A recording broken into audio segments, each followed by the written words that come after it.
Good afternoon, everyone. Today I will be presenting about my essay, which title is "Does foreign aid help or harm development in the global south?" So, the foreign aid has been one of the most important tools used by the wealthy countries and other international organizations to support the poorer countries. Uh, Despite hundreds of billions of dollars being spent on aid by many of these developed countries and other international organizations, the condition of the developing countries in the global south has not um, changed that much compared to the amount of money. So this creates the question that whether really the foreign aid actually help development, or it sometimes can create new problems as well. So in this presentation, I will explain both sides of the debate and explain why effectiveness of aid depends less on the amount of money spent, but how the aid is actually delivered. So here is the table of contents. So the central argument in my essay is that foreign aid has produced important short-term benefits in many places, especially in healthcare, education, and humanitarian assistance. However, the long-term effectiveness of the aid often show negative outcomes as well. So, according to the OECD, according to the OECD, official development assistance reached 214.6 billion US dollar in the year 2024. At the same time, recent studies suggest that major aid reduction could contribute to million people additionally worldwide can suffer from these issues. This creates the therefore my sorry. So this creates the argument that aid is also important. So the central question argument that I present is not that aid should not be totally eliminated, but it should change change the way that it is being delivered. So let's look at some of the evidence from the aid, look at how it can create positive outcomes. One of the most famous example is the Marshall Plan. So after the World War II, the European countries faced several destruction in both infrastructure and economically.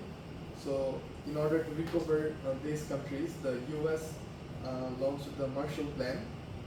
So in this plan, between 1948 and 1951, the United States provided large-scale economical assistance to Western European countries so that they can rebuild their industries and booster the economic activity. So because of this aid, the industrial productivity increased more than 50%, and all recipient countries exceed their pre-war GDP by 1952. Second alignment were donor. So also the aid contributed to major global development achievement during the Millennium Development Goals. Approximately 500 million people were elevated out of the poverty worldwide.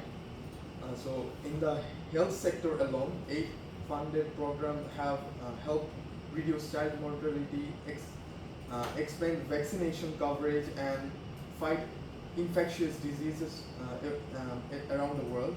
So Rwanda provided an excellent modern example. After the 1994, the genocide, the country used foreign aid to strengthen national institutions. As a result, Rwanda achieved rapid economic growth, expand healthcare coverage, and become one of the few countries in the world that reach the country in the world to control its HIV control target. So this example demonstrates that aid can save lives and support development when it's effectively managed. Despite this success, many scholars around the world argue that traditional aid models can create serious problems. First problem is the economic dependency. So one example that the scholar provide for this, that in Zambia, this country receives substantial aid for decades, yet economic growth remained disappointing. Some studies even found a negative relationship between aid dependency and long-term growth in part of sub-Saharan Africa. Second issue is the institutional erosion. Many aid programs have required governments to adopt specific economic policies through structural adjustment programs. This often includes taking privatization policies that weaken public services and state capacity. Third issue is the aid fragmentation. Developing countries frequently deal with numerous donors, that means several donors acting at the same time with different reporting system and project requirements. This creates administration burden and weaken national institution by encouraging government to focus on donor priority rather than focusing on the development it actually needs. So this challenge suggests the problem is often not with aid itself, but the way aid designed and it's delivered. So what is the path forward? Recognizing this problem, the international community introduced the Paris Declaration on Aid Effectiveness in the year 2005. This declaration is based on 5 key principles. First of all, the ownership, meaning that developing countries should legally should lead their own development strategy, not depend on the donor. And the second one is alignment, where donors support national priorities and use local systems. Third, harmonization, encouraging donors to coordinate their activities. Fourth, managing for results, focusing on measurable outcome rather than simply spending the money. And lastly, manual accountability between donor and the recipient countries. While implementation has been uneven, the Paris Declaration represents an important shift away from donor control towards the leadership of the developing countries to lead the development by themselves. If we look at some of the model of the success, the two countries provide some valuable insight in the aid effectiveness. First of all, the Rwanda. Following the genocide, Rwanda used aid to strengthen its institution, rebuild its tax system, and improve healthcare and attract private investment and foreign investment. Importantly, aid was integrated into a national development strategy rather than operating through the separate donor system. That led to an outcome of overall negative outcome. The second example is South Korea.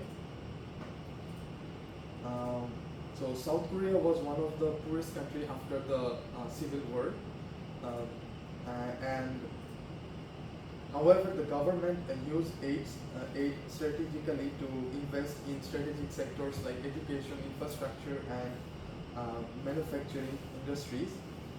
Over the time, South Korea transformed into a major economic power and became the first former aid recipient to join the OECD, and it's now one of the proud members of the OECD that leads the development sector in many developing countries in Asia and Africa, also in Latin America. So both Rwanda and South Korea demonstrate that aid works specifically when government maintain ownership for development and use aid as a catalyst rather than pregnant source of support. So to conclude, foreign aid is neither totally good or entirely bad. The evidence that we saw shows that in order to support the humanitarian crisis and develop and also support the healthcare and infrastructure in developing countries, it worked for the short term. but at the same time, poorly designed aid program can create dependency with institutions and reduce long-term development effectiveness in the global south. So the key lesson from this research is that the factor is not about the amount of the aid, but the institution and the practical framework through which aid is being delivered.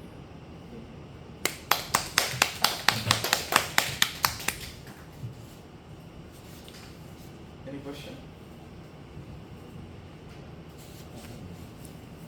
So before sending their aid to countries like Bangladesh, how can donor countries manage the corruption problem in these countries? Very nice. So the donor country cannot actually control the corruption in the recipient country, but they can incorporate some accountability mechanism through the project. For example, if there's funding a specific project, like let's say construction of a infrastructure, a bridge, so they can manage the funding and then they can like evaluate the spending and check if the spending is properly or if there is any chance of corruption. So it's basically amplifying a better accountability mechanism for the let's say organization who is donating the money, and also the government who is responsible for the for implementation of the project. Yeah. How can we shift the focus of aid from just giving support to creating long-term self-reliance? So can you repeat the last? How can we shift the focus of aid from just giving support to creating long-term self-reliance? So I think, as I said, in order to get a long-term benefit through aid, the aid should be provided and used in some strategic sectors like South Korea did, like infrastructure and some key sectors that can boost the economy of the country for long term, like education and infrastructure, some of those sectors, and also prioritizing building manufacturing industry. Like some countries has comparative benefit in some sectors, so the donor and recipient both countries should find those sectors and strategically invest in specific sectors. I think that is correct.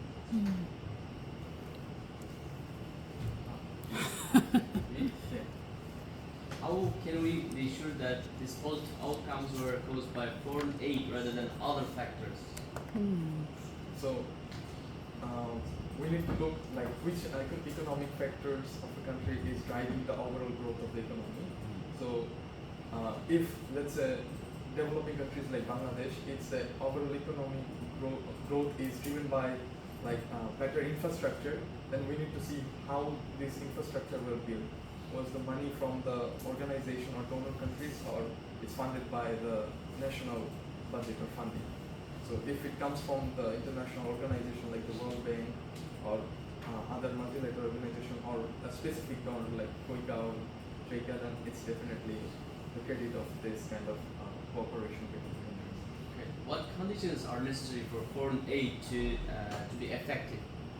Condition for as I mentioned in my presentation, the autonomy of the recipient country to manage the spending, but it comes also with the problem like corruption. If the country get full autonomy, then but no accountability mechanism, then they may misuse the fund and ended up with corruption. So it should be a balanced approach.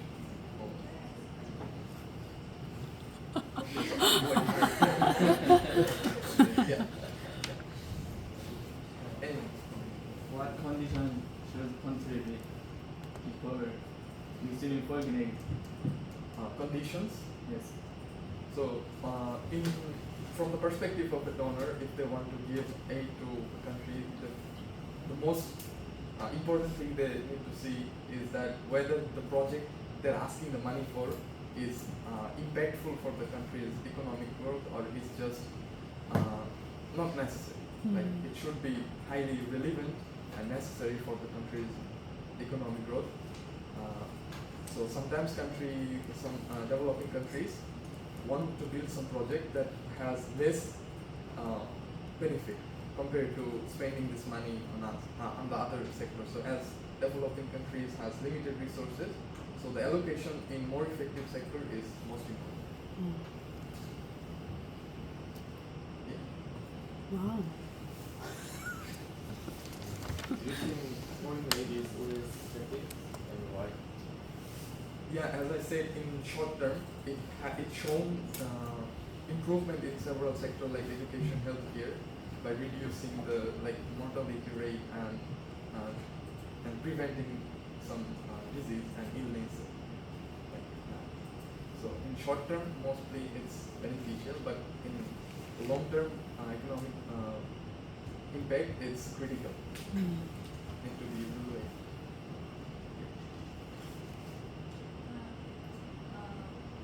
Do you think that if one country will help another country, that another country can be similar with the countries that they're receiving help? Yes, like with traditional way, their lifestyle and daily.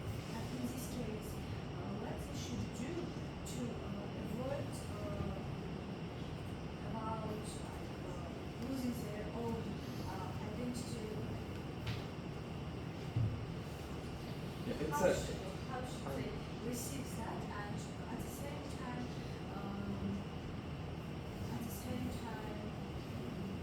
also have their own laws, own lifestyle, and own view.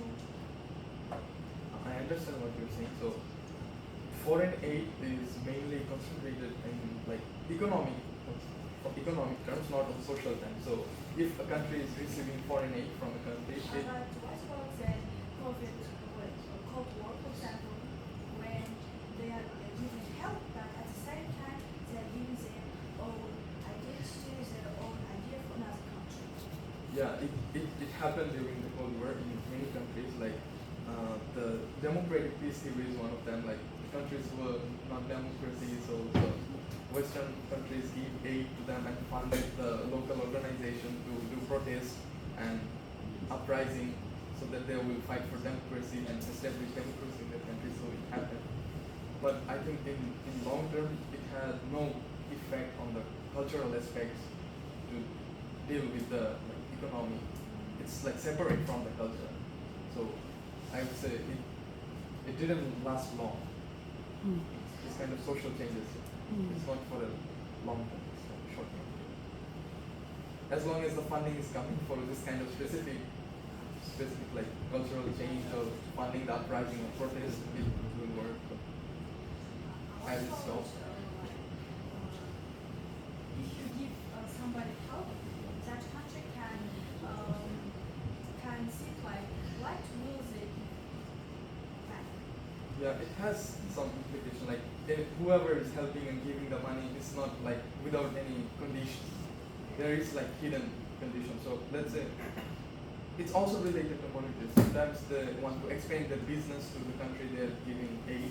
For example, let's say South Korea giving aid to Bangladesh. Now South Korea has several industry that produce goods that they want to export to other countries, electronics and cars, etc. So it also create a market for that. So during the negotiation, they also when they make the deal, so they put some clause related to this kind of connecting both economies. That rich countries give aid to poor countries. What's the purpose for that? What's the profit? Profit. Yeah. As I It's said, interesting. they want to expand their business and influence also. If I can give you the example. Say on the countries. Yeah, I can give you the example of the Marshall Plan. So it was the primary goal was to just rebuild the infrastructure, but what the ended result was they were developed after they received aid and they rebuilt their industry, but also they became a market for the American goods. They had the money now to buy American technologies and military weapons and everything. So the money they received, they also gave the money to USA to buy the product from that. So it's like an exchange, and overall benefit was mostly received by the American government. What's the cause of dependency? It's The last question, okay? It's the last question, all right? It's for the aid or the weak political system on the countries. I mean, what's the cause of the dependency on the rich countries of the poor countries? So the reason for dependency Yeah. is like It's because of the poor political system or itself, like aid. the poor political system, also the aid. For example, if the aid money is only spending in some sector that is not giving any return, direct economic return, so then the country will not receive the money they are spending. So if they keep spending like this, then at the end they will not, as I said, they will not have any like strong return from this sector. Then they will need to receive aid again. So it will just cyclically keep going and going. So some project need to be like, it may have a long-term effect, but some should be like short-term. It will give some immediate boost in the economy. All right, well done. Okay, usually if you attend the conference, this is how the conversation is going. A lot of Q&A. I mean, actually, you get a lot more insights from the Q&A than the presentation itself. There's a Q&A very well. Yeah, it's still being recorded.